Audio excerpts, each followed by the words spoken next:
Valiosos y dignos por la mera existencia, independientemente de su credo, situación social, económica, racial, etc. Pero además no solo se les considera valiosos, sino se les considera valiosos y dignos porque son sujetos capaces, porque son sujetos autodeterminables, autoconducibles. De alguna manera el ser humano puede decir: yo, servidor público, me puedo apropiar de los 200 millones que tengo en la entidad que trabajo, o no lo hago. O yo, como servidor público, pido plata para emitir una decisión, o acepto un ofrecimiento de un tercero, una conclusión o un cohecho, o yo tengo la capacidad de decir: yo debo actuar de tal manera. Ese reconocimiento a un sujeto racional, pensante, capaz, autodeterminable, único e irrepetible, es lo que es para el derecho penal y para el proceso penal el concepto fundante de dignidad. Ese es el significado nuestro en teoría procesal penal constitucional. Por eso el artículo primero del Código Penal y del proceso penal se fundan en el respeto y reconocimiento de la dignidad. Bien, esto va a ser más importante aún si le ponemos el siguiente aditamento. Cuando un juez dicta una sentencia condenatoria que hace tránsito a cosa juzgada, vamos a encontrar un juicio de reproche que le hace el juez y le dice: usted responde por este delito doloso, culposo, preterintencional, por acción o por omisión, en calidad de autor o partícipe, como ustedes quieran. Pero ese juicio de reproche es una conclusión, es una consecuencia de considerarlo un sujeto digno, valioso, capaz y autodeterminado. De aquí, de este concepto, va a resultar un principio que, aunque no está positivizado en materia penal y procesal penal, es un principio fundante al lado de la dignidad humana y al lado de la libertad. Y es el principio de responsabilidad penal, individual e intransferible. Recuerden que en penal, si el fulano se muere dentro de la investigación o el juicio, se acabó el proceso. Y si el fulano está condenado y se muere purgando la pena, se acabó la pena. La muerte del fulano es causal de terminación de la investigación o el juicio o de la pena, extinción de la pena.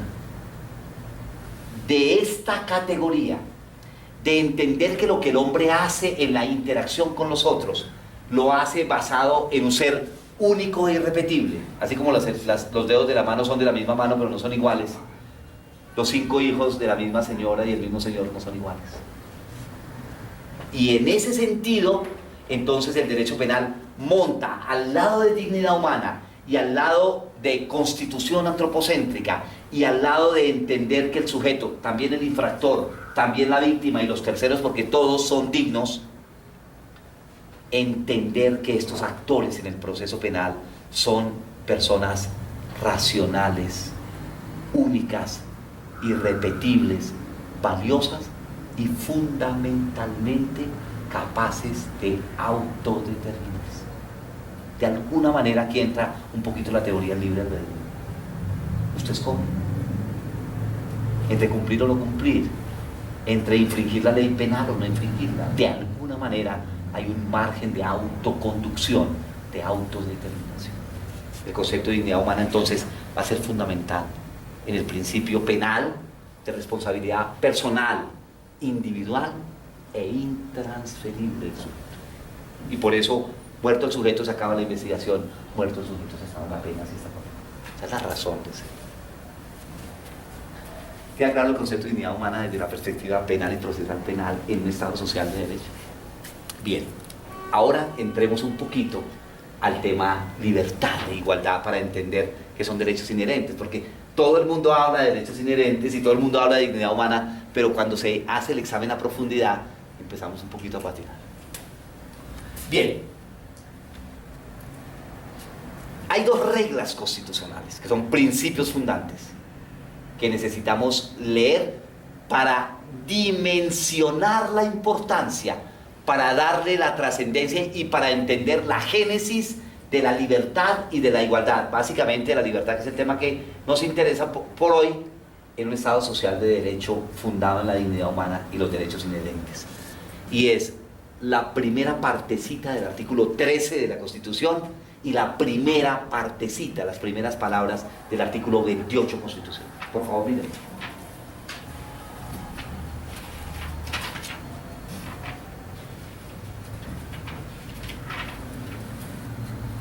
Todas las personas nacen libres e iguales ante la ley. Para allá. El constitucionalismo colombiano es absolutamente claro en sostener que los principios y los derechos a la libertad de las personas y a la igualdad de las personas dignas, únicas, irrepetibles, capaces y autodeterminables,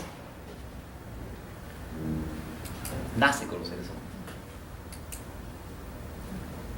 Es decir, el sistema jurídico no le otorga ni la libertad ni la igualdad a nadie. El sistema jurídico y los funcionarios del Estado, jueces, fiscales y magistrados, en el proceso penal, están es para garantizarla.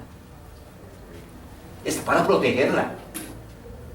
Pero el Estado no otorga la libertad ni la igualdad en un Estado social de derecho. La igualdad y la libertad en un Estado social de derecho, libertad tan importante en materia procesal penal, es un derecho y una situación connatural al ser humano, digno e irrepetible. Por eso dice, nacen con él. Y si la libertad y la igualdad nacen con las personas, el sistema jurídico es un garante de su protección. Entonces, de igual manera, como un Estado social de derecho no le otorga la vida a las personas, porque es un problema biológico, el Estado no les puede quitar la vida. Por eso la pena de muerte está proscrita en un Estado moderno. De igual manera, la libertad y la igualdad no la otorga el sistema constitucional. Si la libertad es el derecho más importante en materia procesal penal, pues habrá que decir que el concepto, la actuación, que las competencias, las facultades de los servidores públicos están es para garantizarlas, están es para protegerlas.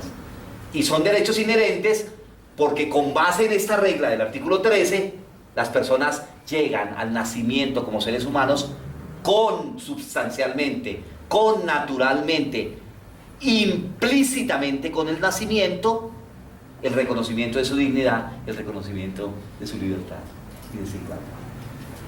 Esto cambia el concepto del fiscal y del juez. Carrara, en los estudios de la escuela clásica, decía: el derecho penal y el proceso penal son el supremo código de la libertad, no de la privación de la libertad, de la libertad. Roxin, en los estudios que hace de derecho procesal penal, el maestro Roxin, Claude Roxin, tiene la ventaja de escribir de teoría del delito, derecho sustancial y derecho procesal penal. Y Roxin dice muy claro: el derecho penal es el derecho de los que infringen la ley penal. Allá dice que es delito, cuál es la pena, quién es el autor, quién es el cómplice, que es un concurso, que es una tentativa, que es un determinador, que es un instigador, que es un cómplice, que es un autor, que es un coautor. Allá le dice cómo se dosifica la pena, etcétera, etcétera. El derecho penal va dirigido hacia los infractores y rodeándolos de garantías. Pero el proceso penal es el sistema de las personas de bien. Porque el proceso penal no se le niega a nadie, dice Roxin. ¿Cuál es el servidor público que en la mayoría de veces no está sometido a una investigación? O múltiples. Las garantías procesales y las garantías constitucionales en penal, que en últimas protegen la libertad, la igualdad y la dignidad, son las garantías de las personas de bien. Y hay que juzgar al que hay que juzgarlo, y si hay que condenarlo, hay que condenarlo. Pero al que es inocente también hay que reconocerse. El derecho penal es el derecho, la legislación sustancial de los infractores y de todo lo que ocurre alrededor de la comisión del delito, y el derecho procesal penal es el derecho de las garantías. bajo esta primera premisa entenderemos libertad e igualdad. Veamos la primera parte del 28, por favor. Toda persona es libre. Nadie puede ser Ahí molestado. no más. Dos reglas generales desde el constitucionalismo para nuestro estudio. Una, la libertad y la igualdad no las otorga el sistema único. La libertad y la igualdad son derechos inherentes, connaturales, consubstanciales, íncitos en el ser humano. Así hay que entenderlos en el Estado Social de Derecho. Y ese es el modelo de Estado que tenemos. Luego esa es la discusión que debe darse ante los jueces de garantías, ante los magistrados, ante la función jurisdiccional penal, cuando tenemos que tocar la libertad de las personas. Primera regla, derecho connatural, consubstancial, inherente. Y segunda regla, una que llama el constitucionalismo moderno, una cláusula general de libertad. Así se llama en la teoría constitucional. Cláusula general de libertad. Todas las personas son libres. Bajo estos dos postulados de la Constitución, el carácter connatural, no jurídico, connatural, es un poco ir al derecho natural, no es el derecho positivo el que otorga la libertad, no es la regla jurídica como tal, sino el hecho fenomenológico del nacimiento el que hace que la persona llegue al mundo del derecho con un derecho inherente a su condición, un derecho connatural, consubstancial, implícito, el derecho a la igualdad y el derecho a la libertad. Por eso la regla general del 28 es que toda persona es libre. Dos postulados además que adelantan el concepto de dignidad humana y el significado constitucional del principio de libertad. ¿Vamos bien ahí? ¿Claro? Bien. Esta entonces sería nuestro primer parrafito. Segundo parrafito, división entre constitución dogmática y constitución orgánica, que la traen todos los tratadistas de derecho procesal penal constitucional. Vamos a explicarla un poco en esta partecita de nuestra charla, de nuestra conversación, de nuestra clase. La jurisprudencia constitucional habla de la constitución dogmática y de la constitución orgánica. Y hay múltiples divisiones de la Constitución, pero esta resulta absolutamente necesaria e imprescindible en teoría penal. Entender cómo se analiza e interpreta el sector dogmático constitucional y el sector orgánico constitucional resulta sumamente importante en la estructura del proceso y en la estructura y la regulación del fenómeno de la libertad. Bien, digamos que una constitución la podemos dividir en el sector dogmático y en el sector orgánico. El concepto jurídico dogmático, dogmática penal, dogmática procesal, es una categoría traída de la teología. Recuerden que en teología lo dogmático es aquello que se da por cierto, dogmas de fe. Dios no lo veo para la dogmática religiosa, pero por fe supongo su existencia y lo acepto. La dogmática constitucional significa en consecuencia traída del estudio de la teología del medioevo como aquellos postulados ciertos e irrefutables en la teoría constitucional.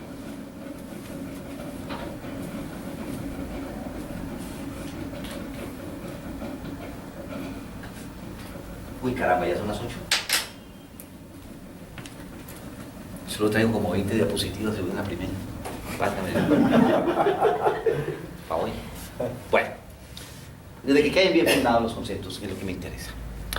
Bien, en la constitución dogmática que están los postulados básicos, aceptados, ciertos e indiscutibles en materia de dogmática, en materia constitucional, vamos a encontrar 4 categorías jurídicas que lo integran. El modelo de Estado, los principios constitucionales, los derechos constitucionales y los valores constitucionales.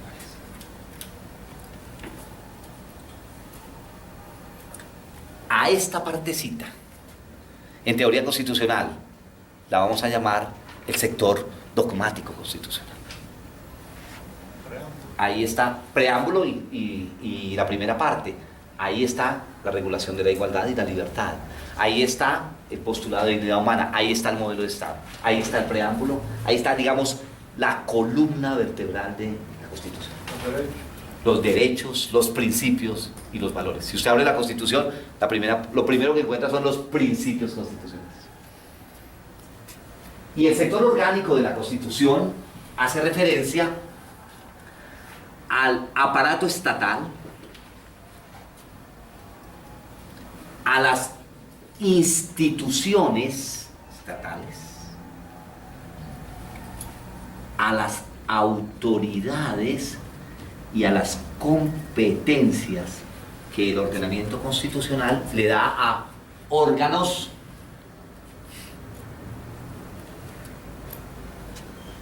para garantizar, y esa es su finalidad, la materialización del aspecto o del sector dogmático constitucional.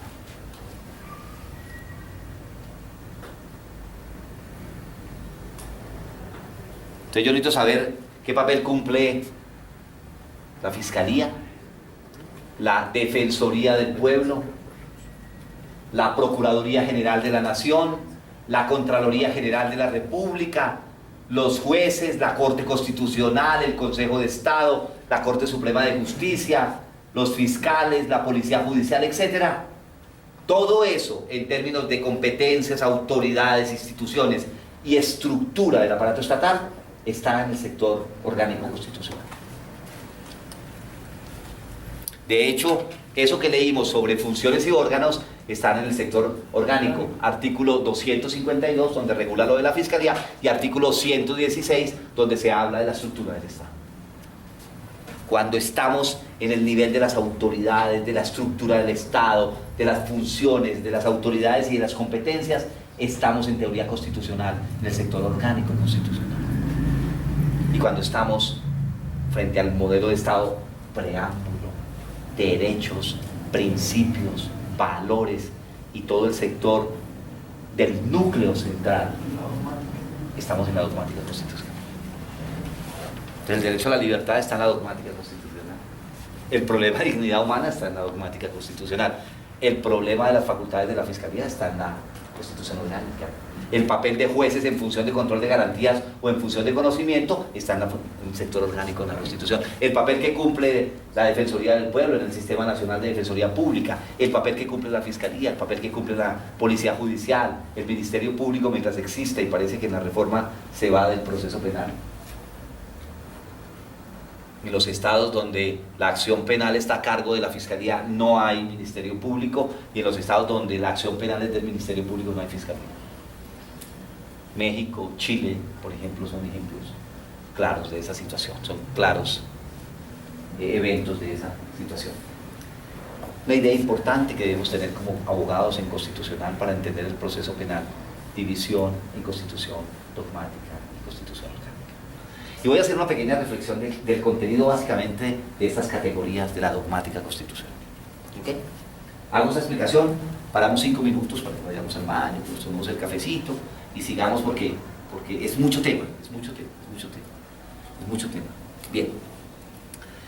Cuando hablamos de principios de la dogmática constitucional, tenemos que entenderlos en 2 dimensiones, queridos compañeros. Los principios constitucionales, que están en la primera parte de la Constitución, algunos de los cuales se repiten en los principios rectores del proceso penal, algunos de los cuales se repiten en las normas rectoras del derecho penal, primera parte, 13 primeros artículos del Código Penal, 27 primeras reglas del Código de Procedimiento Penal, se entienden en la teoría constitucional de un Estado social de derecho en 2 dimensiones, los principios. Hoy hay una disciplina que se llama la principialística constitucional, la principialística procesal penal, la principialística penal. Si yo quiero ser un experto en un área, debo conocer los principios, porque los principios son el comienzo. Los principios se manejan en dos niveles, queridos compañeros. En el nivel de lo esencial y estructural, en teoría jurídica,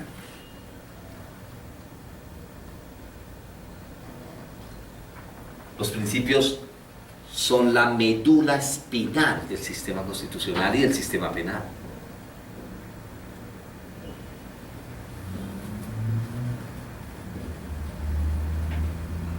Algunos tratadistas le dicen a esa función, a esa finalidad de los principios, el aspecto basilar de los principios, de base, basilar de los principios. Son la estructura, los cimientos enraizados que constituyen la esencia de la teoría constitucional o la esencia del proceso penal. Carácter esencial, carácter estructural, carácter basilar, no con B labiodental, sino con B labial. Y la otra función que cumplen los principios es el hecho de una mayor jerarquía jurídica que le da una prevalencia frente a las demás normas y que son fuente de interpretación.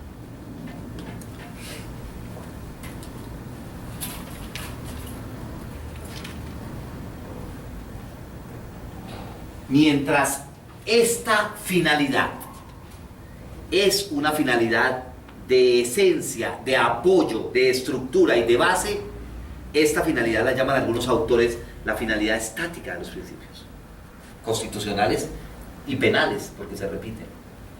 Y mientras esta es una finalidad prevalente, recuerden que prevalente viene de dos raíces: pre, que significa antes, prejuicio, prever, preconcebir, y valencia, que es una inflexión de valor.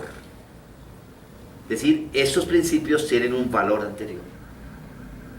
Eso es lo que significa prevalente o prevalencia, un valor que sobresale frente a lo demás. En términos del sistema jurídico constitucional y en términos del sistema procesal penal constitucional, estos principios serán unos postulados de un valor anterior, de un valor previo, de un valor sobresaliente.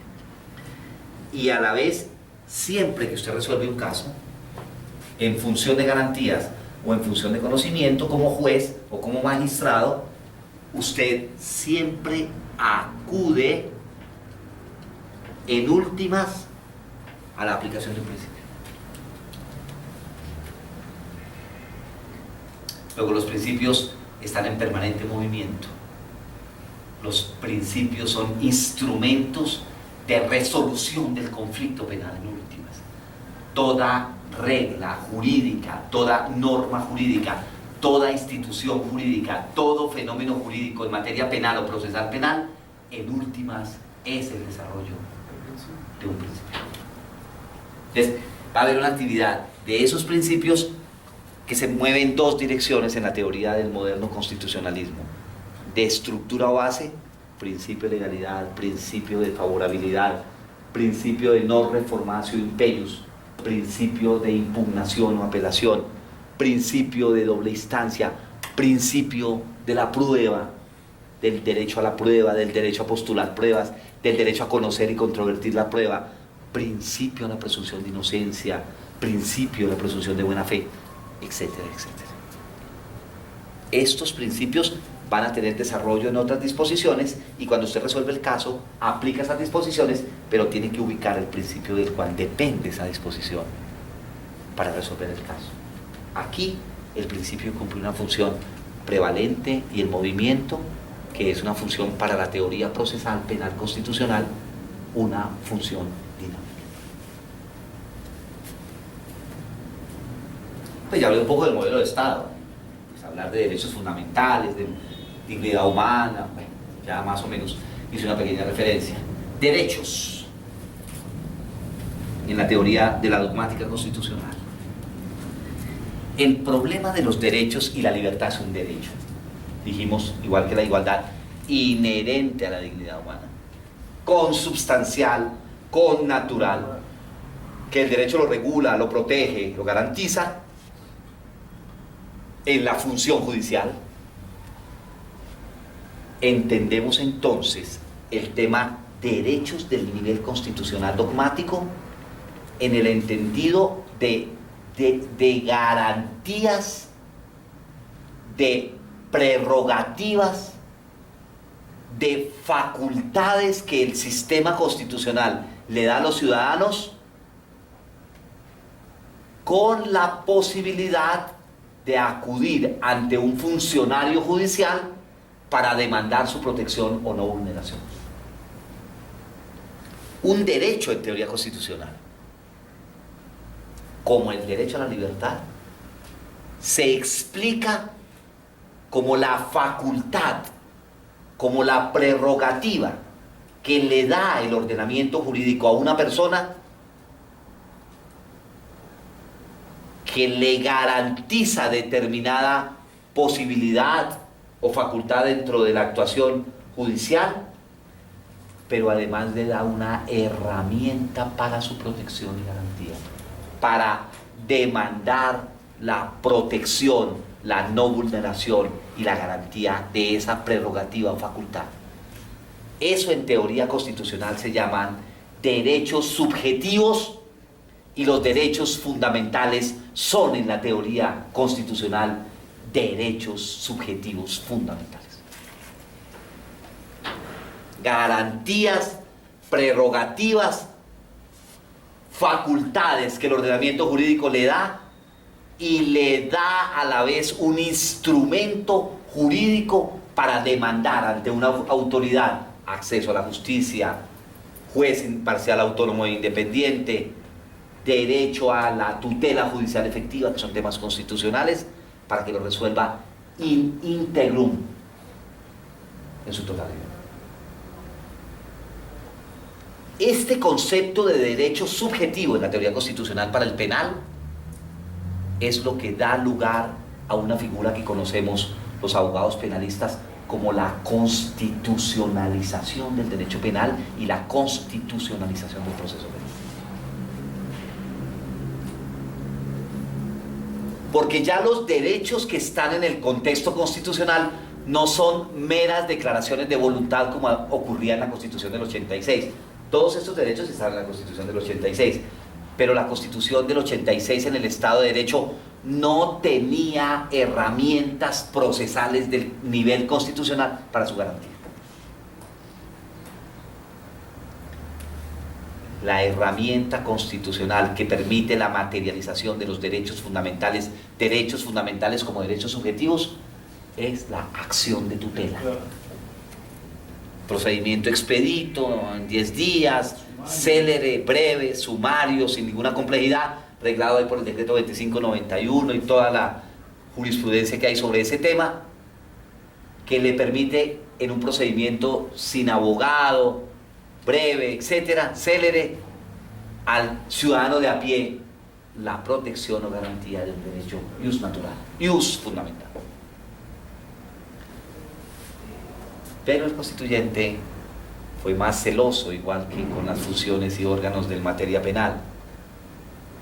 El derecho a la libertad le dio una herramienta constitucional específica mucho más expedita.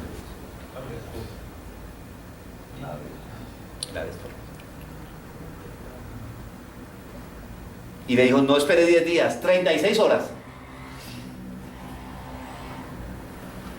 Y se rige bajo el principio pro homine. Todo lo que resulte favorable en la interpretación hacia el hombre. Y no se puede afectar la libertad en caso de que prospere el habeas corpus hasta que no se restablezcan los derechos que fueron conculcados por una privación inconstitucional o ilegal, o una prolongación de la privación inconstitucional o legal o ilegal. Y si se concede, si hay prosperidad al habeas corpus, hay que investigar penal y disciplinariamente al funcionario que produjo ese acto inconstitucional o ilegal. Y para que se materialice, siempre habrá funcionarios dispuestos día y noche, función judicial, para resolver el problema de los habeas corpus. Por eso los jueces de familia y civiles y del Consejo de la Judicatura y penales y laborales les toca prestar turnos para garantizar el problema de la habeas corpus. Como harta la cosa, pero bueno, esa es la razón jurídica de la existencia de un instrumento constitucional que permite garantizar el más importante de los derechos de la teoría penal. Problema de la ley.